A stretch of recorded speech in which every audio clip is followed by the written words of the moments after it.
क्या हाल है भाई कॉकरोचो? सब बढ़िया, फर्स्ट क्लास।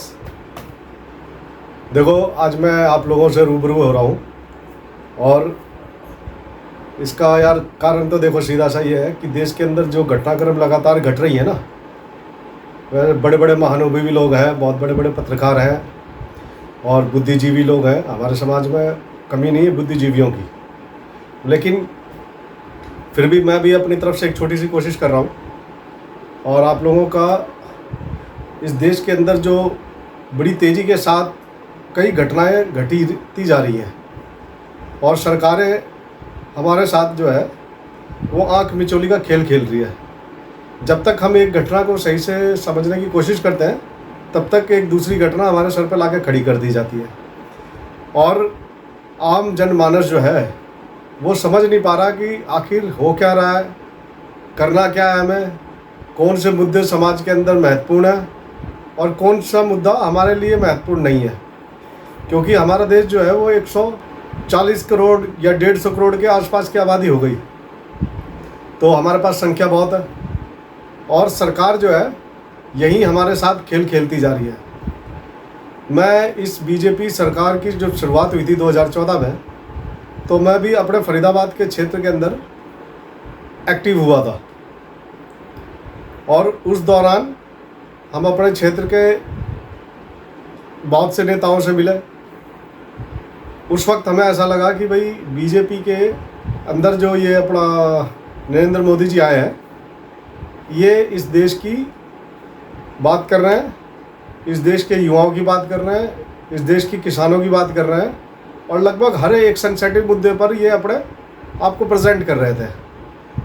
तो इनकी बात शुरू में बड़ी मुझे अट्रैक्ट लगी कि भाई बात तो कोई गलत आदमी नहीं कर रहा, क्योंकि इसने एक बहुत अच्छी बात बोली कि भाई मैं किसी भी धर्म की टोपी नहीं पहनूंगा, चाहे मुझे वोट दें या ना दें। तो बातें तो शुरुआत में बहुत ज़बरदस्त ढंग से करी इन्होंने और उससे मीडिया ने जो उनका प्रचार किया उसमें अच्छे अच्छे आदमी जो है उनका इन्होंने भेजा हिला दिया और ख़ास तौर से ये मीडिया, ये इनका बहुत बड़ा प्रचार तंत्र है। दूसरा, इस देश के पूंजीवादी सेठ लोग, तो ये तीन लोगों का मिश्रण बनाया नरेंद्र मोदी जी ने। कि हमारे गांव में एक कहावत है कि भाई नौवा जो होता है ना, नाई, वो संदेशवाहक हुआ करता था पहले। आप अपने पिताजी से या दादाजी हो जिनके, उनसे आप पूछ सकते हो, जब शादी ब्याह का कोई प्रोग्राम होता था किसी गांव में, तो जो संदेश दिया जाता था वो एक नाई के थ्रू दिया जाता था, या कोई दुख की घटना घट जाए तो वो भी नाई के थ्रू ही पहुंचाई जाती थी। तो नाई उस ज़माने का संदेशवाहक हुआ करता था, एक तरह का डाकिया। तो जो बात नाई बोलेगा वही बात समाज में या उसके रिश्तेदारों के नज़दीक पहुंचेगी। अगर थोड़ी देर के लिए आप कल्पना करो कि नाई जो हमारा, हम उसे यहाँ से कहें भाई घर में बच्चे की शादी है और नाई को जिस रिश्तेदारों के यहाँ भेज रहे हैं दूर दराज इलाके में, वो वहाँ जाके कहते हैं भाई वहाँ तो मृत्यु हो गई, और पड़ोसी के यहाँ मृत्यु हो गई और वो रिश्तेदारों में जाके बोल दे कि भाई वहाँ शादी है। तो आप समझो कि कितना बड़ा झमेला खड़ा हो जाएगा कि जो आदमी दूर बैठा हुआ है उसे तो तैयारी करके वैसे ही जानी पड़ेगी। तो जहाँ मृत्यु हुई है, कोई शोक सभा है, वहाँ आदमी पहुँचेगा शादी के हिसाब से, और जहाँ शादी है वहाँ निमंत्रण पहुँच गया शोक सभा का, तो वो पहुँचेगा बेचारा शोक सभा के हिसाब से। जब वो उस गांव में पहुँचेगा, अपने रिश्तेदार के नज़दीक पहुँचेगा, तब जाके उसे पता चलेगा कि भाई इस नाई की गलती की वजह से सारा मामला उल्टा सीधा हो गया। अब ये नाई का दौर तो ख़त्म हो गया, अब दौर आ गया मीडिया का। तो ये बुद्धिजीवियों ने पता किया कि भाई आम समाज के अंदर खबरों को लाता कौन है और फैलाता कौन है, और इन्हें जनता को सचेत कौन करता है, बताता कौन है। इसलिए मीडिया को हमारे देश का चौथा स्तंभ कहा गया था। लेकिन अब आप इस मीडिया पे ख़ास तौर से ध्यान दीजिए कि ये किस तरह से घटनाक्रम को तेज़ी के साथ बदलता जा रहा है और आपके दिमाग को किसी एक जगह पे फोकस करने दे ही नहीं रहा। आप सुबह से शाम तक उठेंगे, हिंदू मुस्लिम का प्रोग्राम चालू हो जाएगा, उनकी डिबेट चालू हो जाएगी। तो घटना कुछ चल रही होती है, दिखाते कुछ है, बताते कुछ है, करते कुछ है। तो ये कंफ्यूज क्रिएट कर रखा है पूरे देश के अंदर। आप लोगों को सोशल मीडिया एकमात्र एक माध्यम रह गया है जिसके थ्रू आप जिसे चाहें उसे लाइक कर सकते हैं, जिसको चाहें उसको सुन सकते हैं, जो आप बेहतर समझते हैं। आप ऐसे पत्रकारों को ध्यानपूर्वक सुना कीजिए, क्योंकि बहुत मेहनत करके ये प्रोग्राम वो बनाते हैं बेचारे, और बहुत मेहनत मशक्क़त के बाद चारों तरफ से ये न्यूज़, सही न्यूज़ कलेक्ट करते हैं। तो अब तो बड़े बड़े पत्रकार भी जो पहले बड़े बड़े मीडिया हाउसेस में थे, उन्होंने भी निकाल दिए गए हैं वो, तो उन्होंने भी अपने प्राइवेट प्रोग्राम कर लिए हैं। तो ये जो आजकल मीडिया को एक उपनाम मिला हुआ है गोदी मीडिया, तो गोदी मीडिया का बायकॉट भी मैंने देखा है। मैं अभी हाल फिलहाल अभिजीत दीपके जी का अपना जो युवाओं को लेकर हुआ, नीट के पेपर को लेकर धर्मेंद्र प्रधान जी का इस्तीफ़ा जब मांगा जा रहा है, उसके अंदर भी मैं जनपद में शामिल हुआ था। तो वहाँ मैंने देखा युवाओं के अंदर बहुत आक्रोश है और वो परेशान थे बच्चे काफ़ी। तो खैर इन सारी बातों पर मैं धीरे धीरे आपका फोकस करना चाहता हूँ कि वो जो ख़ास लोग हैं, जो अच्छे पत्रकार हैं, आप उनको सुनें और उनके विचारों को जानने की कोशिश करें। और फिर आपको क्या तैयारी करनी है, असल मेरा जो मकसद है वो मकसद यही है कि आम जनमानस, भाई न्यूज़ तो सब देख रहे हैं, समाज के अंदर उथल पुथल हो रहा है, सब जान रहे हैं, लेकिन आम लोगों को अब करना क्या चाहिए? क्या वो बैठ के सिर्फ न्यूज़ देखते रहें, अपने घर में बैठ जाएं, चाचा ताऊ भतीजे सब बैठ जाएं, आपस में महिलाएं भी बैठ जाती हैं और चर्चा कर देती हैं। जब थोड़ा सा फ्री होते हैं घर वाले, तो ये देश में ये हो रहा है, ये हो रहा है, ये हो रहा है, कोई अपने अपने ढंग से बातें कर देते हैं और फिर उसके बाद सब अपने अपने काम में व्यस्त हो जाते हैं। तो एक मसला सबसे बड़ा यही है कि हम सीरियस नहीं हैं। जब तक हम लोग सीरियस नहीं होंगे, अब ये परेशानी इतनी बड़ी आ रही है कि आप इसकी कल्पना नहीं कर सकते। ये हमारे बच्चों के साथ, उसके भविष्य के साथ तो खिलवाड़ हो ही रहा है, धीरे धीरे आपके परिवारों तक पर बहुत बड़ी बातें होने वाली हैं। खाने के लाले पड़ जाएंगे, कमाएंगे आप और नोट बटोरेगा कोई और। तो 5 मुख्य बिंदु हैं जिनमें आप लोगों का मैं ध्यान केंद्रित करना चाहता हूं। तो पहली जो चीज़ है वो ये नीट के पेपर को लेकर जो शुरुआत हुई है, ये युवाओं के साथ इस देश के अंदर बहुत बड़ी एक साजिश के तहत उनके भविष्य के साथ खिलवाड़ हो रहा है। इसको विस्तार पूर्वक मैं बताऊंगा, मैं टॉपिक उठा रहा हूँ अभी फ़िलहाल। तो आपने ये टॉपिक संभाल के रखना है कि देश के युवाओं के भविष्य के साथ इस देश में खिलवाड़ किया जा रहा है। सेकंड जो चीज़ है वो है हमारे देश की प्राकृतिक संसाधन जितनी भी हैं उनका निजीकरण हो रहा है। आप देख रहे होंगे कि जंगलों को बेचा जा रहा है, गुजरात हो, असम हो, उड़ीसा हो, बिहार हो। आप ये भी देख रहे होंगे जो पूंजीवादी लोग हैं उन्हें मात्र 1 रुपये में कई कई एकड़ ज़मीन दे दी जा रही है। तो इस पे आपको ध्यान रखना है, क्योंकि ये जो हमारा प्राकृतिक संसाधन है इस देश का, आप बेहतर ढंग से जानते हैं जो पढ़े लिखे युवा है, या तो मैं तो कहता हूँ कि जो इस देश का नागरिक है, हर नागरिक ये बात समझ सकता है कि ये जो देश है उसकी मेन बुनियाद जो है वो कृषि है। हमारा प्राकृतिक सिस्टम जो है, जो पहले ज़माने के अंदर मुग़ल यहाँ आते थे, हमला करते थे, बाहरी शक्तियाँ आती थी, अंग्रेज़ आते थे उनका सीधा सा कारण एक यही होता था कि हमारे देश को सोने की चिड़िया कहा जाता था। सोने की चिड़िया का मतलब हमारे देश के अंदर प्राकृतिक संसाधनों की कोई कमी नहीं थी। जितनी यहाँ नदियाँ हैं, जितना यहाँ की ज़मीन उपजाऊ है, वो शायद ही किसी दूसरे देश के अंदर आपको ऐसा मिलेगा, जितने मौसम हमारे देश के अंदर हैं। तो ये चीज़ बहुत बड़ी चीज़ है कि हमारे देश के प्राकृतिक संसाधनों का निजीकरण किया जा रहा है। तीसरी बात कि देश के इंफ्रास्ट्रक्चर के ढांचे को तहस नहस किया जा रहा है। आप अब अडानी और अंबानी, इन 2 बिजनेसमैन को हटा दीजिए, उसके बाद जितने भी बिजनेस हैं इस देश के अंदर उसको फ्लॉप कर दिया जाएगा, चाहे वो सरकारी बिजनेस का माध्यम हो या प्राइवेट एजेंसियाँ हो, प्राइवेट बिजनेस हो, उन सब को तहस नहस करने की पूरी तरीके से साजिश की जा रही है। जो आदमी जॉब करते हैं, टीचर की जॉब करते हों या किसी और सरकारी व्यवस्था के अंदर लगे हों, उन्हें इन चीज़ों का एहसास होगा। मैं आपको एक छोटा सा उदाहरण दे देता हूँ। मैं भी कुछ मिड गवर्नमेंट के सेक्टर में काम कर रखा है मैंने भी। तो एमएमटीसी एक डिपार्टमेंट हुआ करता था, वो गोल्ड और सिल्वर का अच्छा खासा व्यापार करता था और कुछ काम वो अनाज सेक्टर के अंदर भी करता है। बाहर देशों में हमारे देश से अनाज वगैरह जाती है और कुछ आइटम्स हम वहाँ से परचेज भी करते हैं। आज की डेट में आप एमएमटीसी जो इतना बड़ा, आज से ज़्यादा नहीं, ये 2014 से पहले की बात ले लो आप, तो अच्छा खासा बिजनेस था उसका और गोल्ड और सिल्वर के अंदर इस देश में उसका बहुत अच्छा खासा नाम था। आज की जो स्थिति है उसकी, उन लोगों को बिल्कुल ही आउटर साइड करते जा रहे हैं वो जो एमएमटीसी डिपार्टमेंट के हैं। और इसी तरीके से उसके अंदर और भी एक दो कंपनियां थी, उसके स्टाफ, वो जो कंपनियां, माइका नाम था शायद उसका, जब वो उसको झारखंड के अंदर था, जब उसके स्टाफ को हटाने की बात चल रही थी तो माइका के लोगों ने जन आंदोलन किया, तो उनके कुछ स्टाफ्स को उठाकर एमएमटीसी में विलय करा दिया गया और एमएमटीसी के अंदर वो स्टाफ काम करते थे बेचारे। तो आज की मौजूदा स्थिति यह है कि वो बिल्कुल ही ढर्रे से ख़त्म हो चुका और एमएमटीसी का गोल्ड सिल्वर अब आपको जल्दी मिलेगा नहीं। तो ये जो देश के इंफ्रास्ट्रक्चर की बर्बादी है वो बड़ी तेज़ी से बात बढ़ रही है।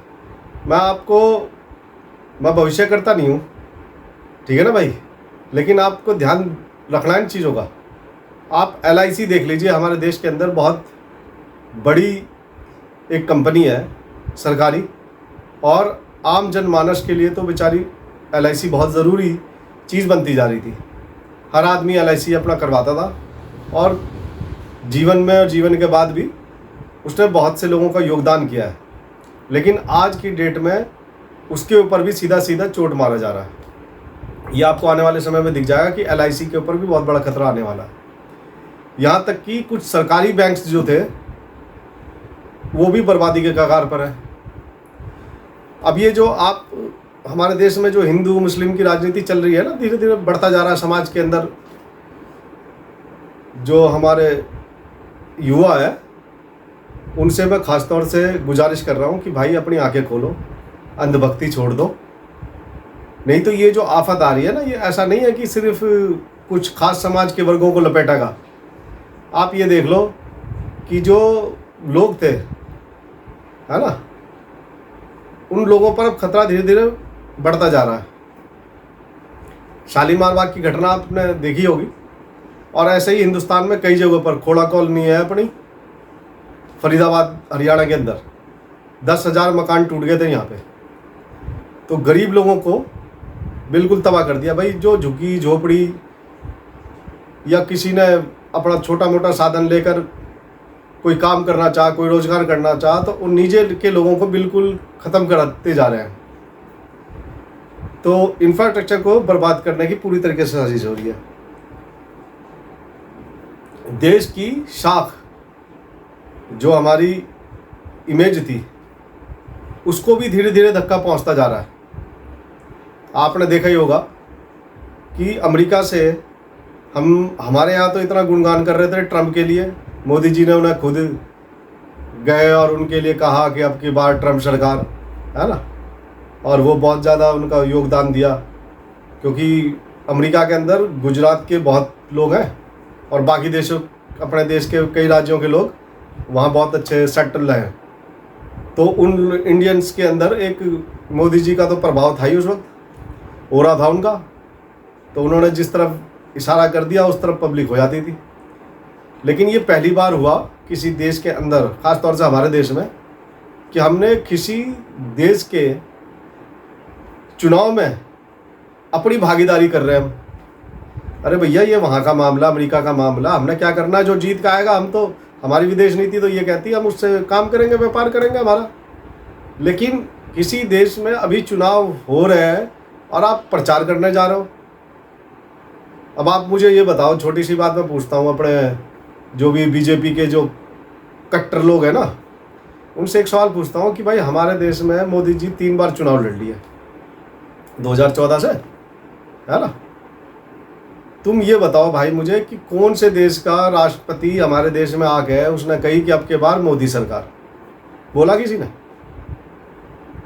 तो इस बात को समझो भाई मेरे, ये क्या हो रहा है इस देश के अंदर। एप्स्टीन फाइल, आपको समय आने पर सब कुछ निकलेगा। देखो ये शैतानों का समूह है, मैं आपको बता दूं।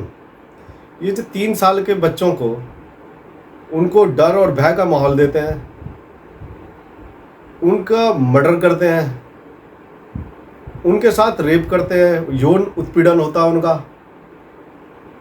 ऐसी जगह थी एप्स्टीन, एक टापू था और उस पर ये एप्स्टीन नामक एक व्यक्ति ने उस टापू को बनाया था।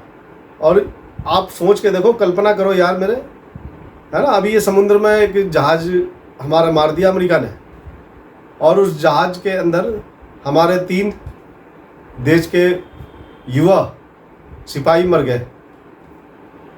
ये किसकी जिम्मेदारी है ये आज की डेट में? कोई एक बात हम बोलने को राजी नहीं अमेरिका के खिलाफ कि भाई क्यों किया ऐसा। पहले ईरान के साथ हमारी नेवी अपना प्रैक्टिस कर रही थी साझे में, उस वक्त लोगों ने बता दिया कि भाई ये नहीं, सीमा समुद्र सीमा से बाहर थी, उसमें जी गलत फहमी हो गई, अमेरिका ने मार दिया जी बम। चलो वो तो बात समझ में आ गई। अब क्या बात होगी भाई। और एक और देखो इसके अंदर आप कि जो अपना 3 लोग मरे हैं हमारे देश के, इसमें एक व्यक्ति था जिसके पिता जो है वो कट्टर सोच के थे, मतलब हिंदू राष्ट्र का जो एक कीड़ा होता है ना, वो उसके दिमाग में था, है ना। उसके आप, मैं विस्तार पूर्वक बताऊंगा उसके बारे में जब सेकंड एपिसोड बनाएंगे ना। तो आप देखो जरा क्या हुआ उस व्यक्ति के साथ। बहुत मोदी का फेवर करता था, देश का बड़ा चाहता था कि भाई एकदम हिंदू राष्ट्र बन जाइए, और मुसलमानों को तो यहाँ जीने का हक ही नहीं है। उसी के पुत्र की, ईश्वर का आप घटना कह लो, है ना, ईश्वरीय घटना कि किसी आदमी की बुद्धि खोलनी हो तो वो तो संकेत देता है। अल्लाह कह लो, आप एक ईश्वर कह लो, कुछ कहो आप, तो वहाँ उसी व्यक्ति का जो इतना धार्मिक था, उसका बच्चा मर गया। अब उससे जाके पूछो भाई अब आप क्या करना चाहते हैं, अब ये देश जो है हमारा वो किस दिशा में चले। तो आपको इन चीज़ों को समझने की ज़रूरत है। 2014 के बाद 2016 में नोटबंदी कर दी, फिर कागजों में लगा दिए, है ना। तो उस वक्त क्या हमारे हिंदू भाइयों को लगा भाई ये मुसलमानों को चूड़ी टाइट कर रहा है ये तो, और वहाँ उड़ीसा के अंदर 65 लाख हिंदू ही बाहर कर दिए। तो आपके दिमाग से, आपके जज्बात से, है ना, ये खिलवाड़ होता जा रहा है इस देश में। अब आप एक लिस्ट बनाओ हर घर के अंदर कि भाई जो क्रिमिनल्स लोग हैं उनकी क्या भागीदारी है। नोटिंग करो कि समाज में, राजनीति के अंदर कौन आदमी हमारा प्रतिनिधित्व कर रहा है, उसका बैक रिकॉर्ड निकालना चालू करो आप। तो अब आपकी ये मुख्य बातें हो गई ना। और हमारी जो मीडिया है मौजूदा सरकार के साथ जो उसकी चाटुकारिता है वो तो छुपी नहीं हुई। देखो आज की डेट में, है ना, वो झालमुड़ी की न्यूज़, मेलोडी की न्यूज़, देश के अंदर इतने बड़े बड़े संकट हैं, ये मीडिया हाउसेज भी भाई कितना कमाओगे नोट, ये कागज़ के नोट हैं, इसे खा नहीं जाओगे, खाओगे अंत में उस किसान द्वारा पैदा किए अनाज की रोटी ही खाओगे। तो आप क्यों कर रहे हो भाई ऐसा, है? आपको क्या लग रहा है ये जीवन सदा सदा के लिए है? अरे यार आपके बच्चे होंगे, हैं, आपके घरवाली होगी, कल को वो बच्चे जब बड़े होंगे ना वो भी तो देखेंगे, ये सारा कुछ रिकॉर्डेड रह जाएगा आपका हमारा, फिर वो देखेंगे, है ना। वो पूछेंगे भाई अंजना मम्मी ये आज तक पे आप एंकर थी और ये क्या आप कैसे बोलती थी, तो मैडम आप उस वक्त क्या जवाब देंगी? हैं, ये सुधीर चौधरी साहब भाई बड़े स्टाइल से मोदी जी की बातों को, है ना, जो भी कुछ कर दे वो अगला उसकी बात को सही करके दिखाना है, उनका काम है भाई। उनकी गलत नीतियों का भी बढ़िया ढंग से प्रेजेंटेशन करके जनता के बीच में डाल देनी है। और जो धार्मिक कट्टरवाद हमारे भेजे में घुसेड़ के रख दिया है ना समाज के अंदर, वो कुछ सोचने को बड़ी नीड आ गए। वो ऐसा लग रहा है डॉक्टर साहब ने कह दी भाई पैरासीटामोल लो तो पैरासीटामोल ही लेंगे, है ना। होते हैं समाज में हमारे भाई बहुत बड़ा तबका ऐसा है जो विश्वास करता है लोगों पर, दिल से जुड़ा होता है, उसके बाद समझ में नहीं आती कुछ जब तक कि उसके घर पे प्रहार ना हो। तो अब आप देखो ये जोन कर दिया है दिल्ली के अंदर, है ना, और जो यमुना किनारे है वो ओजोन ओजोन ओजोन बनाते जा रहे हैं। और ओजोन का मतलब बताया उन्होंने कि बाढ़ ग्रस्त क्षेत्र के अंदर आप मकान नहीं बना सकते जी। ठीक है भाई, नहीं बना सकते, कोई बात नहीं। आप मुझे ये बताओ कि ये राजघाट कहाँ बना पड़ा है, ये लाल किला कहाँ बना पड़ा है, ये ताजमहल कहाँ बना पड़ा है। अरे भाई मेरे, जमुना किनारे ये सब, ये आगरा का ताजमहल कोई पहाड़ों के ऊपर ना बना पड़ा है। ठीक है, तो सरकारें जो है बेवकूफ़ बना रही है, गरीब आदमी है। और मैं तो ये देख रहा हूँ कि अधिकतर लोगों ने जो है वो पैसे खरीद के ज़मीनें ली हैं। अब वो डीलरों ने कैसे बेची, है ना, किसानों ने कैसे बेच दी उन्हें। तो देश के अंदर तो बेचारा गरीब आदमी हमेशा ही ठगा जाता है। कैसे भी हो, मार जो पड़ती है वो आम जनमानस पे, गरीब आदमियों पे। और आप क्या कर रहे हैं, आप टूटे हुए लोग हैं। अब आपको उलझा के रख दिया है भाई ये आपकी कॉलोनी के चक्कर में, अब युवाओं को उलझा के रख दिया नीट के चक्कर में, किसानों को उलझा के रख दिया दूसरी बातों से। अब ले दे के इस देश के अंदर एक ही चीज़ बची है, और मैं कह रहा हूँ आप टेस्ट करो जरा, इस बार एक टेस्ट करके देख लो आप। यूपी के अंदर है ना, अगर आप बात को समझो तो आप सरकार पलट के देख लो एक बार। मैं लिख के दे रहा हूँ आपको कि आधे से ज़्यादा विधायक आपके इस देश को छोड़ के ना भाग जाए ना, तो आप जो मर्जी कहना फिर मुझे। जैसे मोदी जी ने कही थी ना कि भाई 50 दिन का समय दे दो मुझे, और मेरी कोई गलती निकल जाए, मेरा कोई गलत इरादा निकल जाए, तो जिस चौराहे पे पब्लिक सज़ा देना चाहेगी मुझे बुला ले। भैया उससे फ़ायदा तो हुआ ना कुछ, है। 99.7% पैसा जो है हमारे देश का, वो सारा का सारा वापसी आ लिया। 2000 के नोट तो बाजार में गायब हो गए। तो आपका चुनाव होना है यूपी के अंदर, आप एक बार यूपी के चुनाव में, ये मशीनरी जो है ये अपनी तरीके से चल रही है। मैं ख़ास तौर से अपने देश के युवाओं से कहता हूँ, यूपी के युवाओं से कहता हूँ, ये बहुत तगड़ी राजनीति चल रही है, आप इस राजनीति को समझो, ठीक है ना। और दूसरी राजनीति, लोकतंत्र का क्या मतलब होता है, सदा एक जैसी सरकार मत रखो कभी। अगर एक जैसी सरकार हमेशा रहेगी ना तो उनके सर पे बुखार चढ़ जाता है, फिर वो पब्लिक को पब्लिक नहीं समझती, फिर वो तो किसी को कॉकरोच बोल देगी, किसी को कुछ बोल देगी, किसी को कुछ बोल देगी। क्यों, उनको पता ही नहीं, ये तो कीड़े मकोड़े लोग हैं, इन्हें तो जैसे मर्जी चाहे वैसे पैरों तले रोड़ देंगे। तो आप एक बार मौजूदा जो सरकार है इसकी नींव को हिला के रख दो एक बार। ये नींव हिलते ही, सरकार चेंज होते ही, आपको मैं ये भी बता दूं, ये जो सरकार पहले थी जो अब आई हैं ये अलग नहीं है आपस में, कहीं आप भूल में बैठे हो। ये एक बहुत बड़े बुद्धिजीवी से मेरी एक बार मुलाकात हुई, है ना, गवर्नर थे किसी स्टेट के, मैं नाम नहीं बताऊंगा उनका। तो उन्होंने मुझसे पूछा कि भाई तारिक, तू ये बता कि ये देश में सरकार कौन बनाती है। तो मैंने कही जी सरकारें पब्लिक बनाती है जी, है ना, हम वोट देते हैं और पब्लिक वोट से सरकार बनी जाती है। वो बड़ी तेज़ हंसे गवर्नर साहब, बूढ़े हो गए थे बेचारे, रिटायर हो गए थे, 85 साल की थी उम्र उनकी, पर मेरा था उसका मान सम्मान था, प्रेम था हमारा। तो मैंने कहा जी क्या हो गया, गलत कह दी जी मैंने। तो यूँ बोले कि नहीं तेरा कोई, तू अकेलौता थोड़ी ना, ये पूरे देश के युवाओं का यही हाल है। तो उन्होंने कही कि भाई देश की जो संस्था है, ये कांग्रेस है, ये बीजेपी है, ये तुम्हारा ममता बनर्जी की पार्टी है, लाल सलाम है ना, कम्युनिस्ट पार्टी, ये यहाँ ऑर्गेनाइजेशन यहाँ नहीं है इन सब की। ये विश्व में बहुत बड़े बड़े जो देश हैं वो ऑर्गेनाइजेशन करते हैं इनका। जैसे कांग्रेस जो चलाती है पूरी की पूरी, वो अमेरिका चलाता है ना।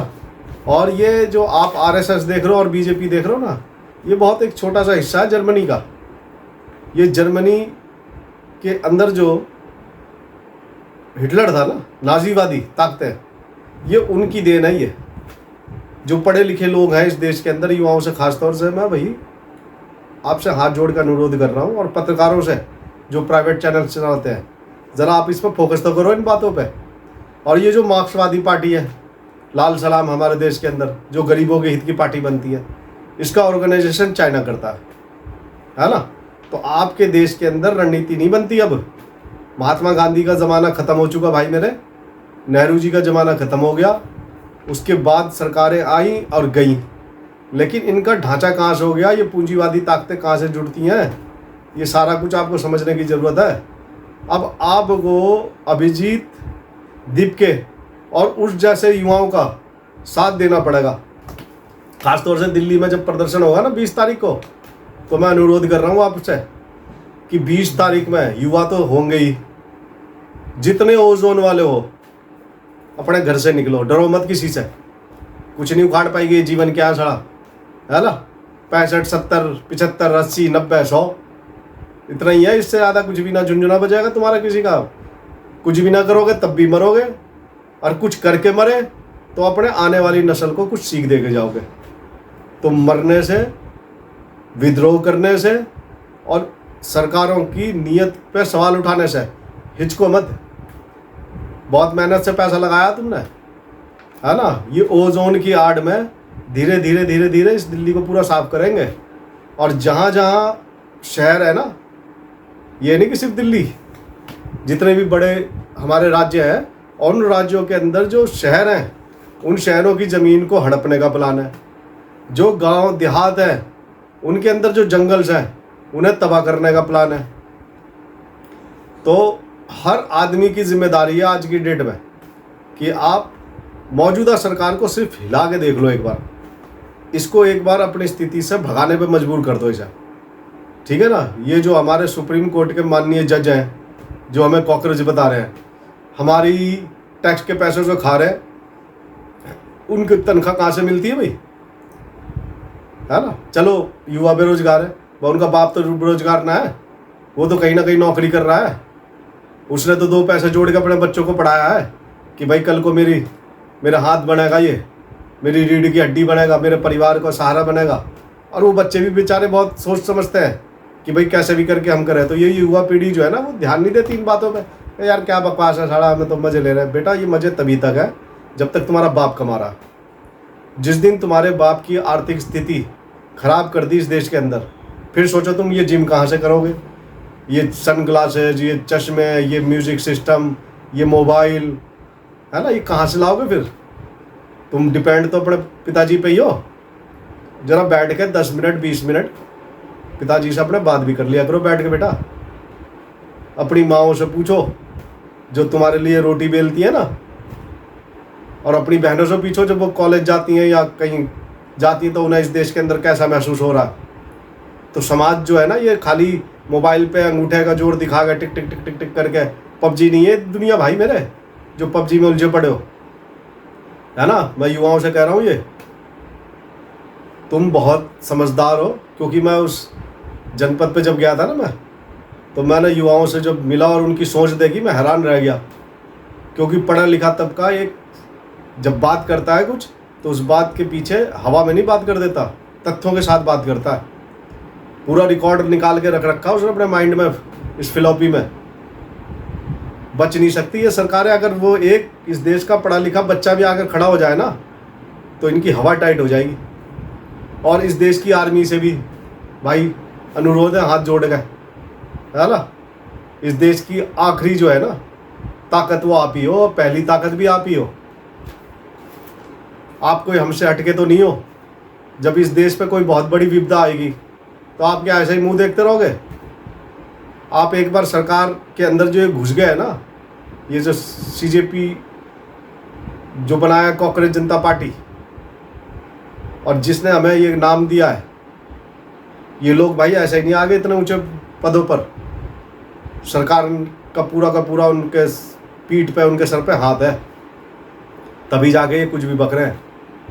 तो आपकी आर्मी भी कंट्रोल की जा रही है इस देश के अंदर। आप समझ नहीं पा रहे इस चीज़ को, है ना। जो बाई लैंग्वेज अगर जानते हो, हिंदी से कन्वर्ट करें किसी भी भाषा के अंदर ये मेरी वीडियो जा रही हो ना, तो आप इस चीज़ को समझना भाई ध्यान से। आर्मी को ख़ास तौर से समझाओ इन चीज़ों को कि ये देश के मुद्दों को भटका कर, और हत्या असल में कमज़ोर जो हो रहा है, वो क्या चीज़ कमज़ोर हो रही है? हमारा जब ढांचा कमज़ोर होगा, हमारी इंफ्रास्ट्रक्चर को चोट पहुंचेगी, आम जनमानस को कमाने लायक नहीं छोड़ा जाएगा, किसान को मार दिया जाएगा, युवाओं के पेपरों को खोखला कर दिया जाएगा और उन्हें अनपढ़ करने की साजिश रची जाएगी। 25,000 स्कूल देश में बंद कर दिए जाएंगे, एक सिर्फ यूपी के अंदर। पूरे देश का रिकॉर्ड नहीं है ये। तो भाई मेरे फौजी भाइयों, आप कब जागोगे, है ना। तो बहुत आप लोगों से निवेदन है मेरी कि आप ज़रा अपने अफसरों को, अपने लोगों को, उनको बोलो अभी से, नहीं तो ये देश के मामले है ना, ये लास्ट में देखो जब नीचे का आदमी मरता है ना, तो कहीं ना कहीं उसकी आग तो फिर आप तक भी पहुंचेगी। क्योंकि ये जो किसान है ये अनाज उगाएगा और फिर वो खेत से चलता हुआ फिर पहुंचेगा तो आप तक भी। भाई रोटी तो आप भी खाते हो, है ना। अब साइंस का ज़माना आ गया, भले ही कितनी भी तरक्की कर जाए, अभी तक वो ज़माना तो आया ना कि कैप्सूल से जीवन चलेगा। हालांकि इस पर भी एक वीडियो बनाऊंगा मैं, बहुत बड़ी साजिश हो रही है ना। ये फर्स्ट वर्ल्ड वार किस लिए हुआ और सेकंड वर्ल्ड वार किस लिए हुआ, और ये एआई टेक्नोलॉजी क्या करेगी आने वाले वक्त में।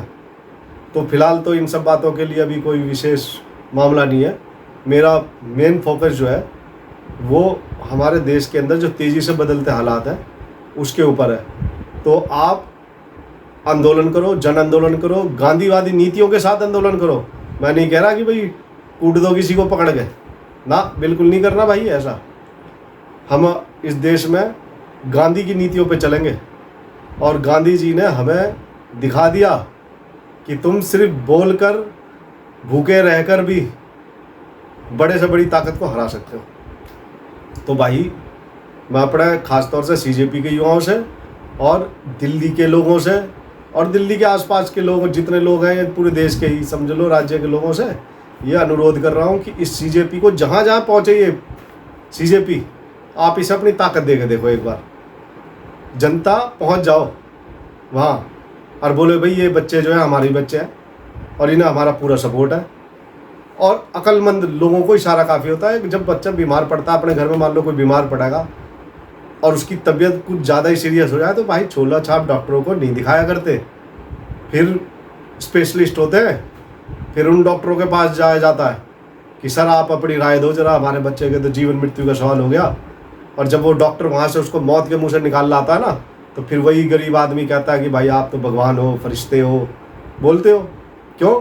वो काबिलियत के आधार पे वो पढ़ा लिखा है भाई इतना कि उसने अपने एक्सपीरियंस से, जो उसने पढ़ाई और मेहनत करी ना, उससे उसने एक गोली देकर आपके बच्चे की जान बचा ली, ना तो वो झोला छाप डॉक्टर तो मार देता उसे। तो इसी तरीके से इस देश के अंदर ये जो युवा है ना, ये बहुत काबिल है। आप इन पर भरोसा करके देखो, और हर जगह, हर इलाके से जहाँ कहीं भी सीजेपी का प्रोटेस्ट हो, आप अपनी शक्ति तो दिखाओ ना भाई।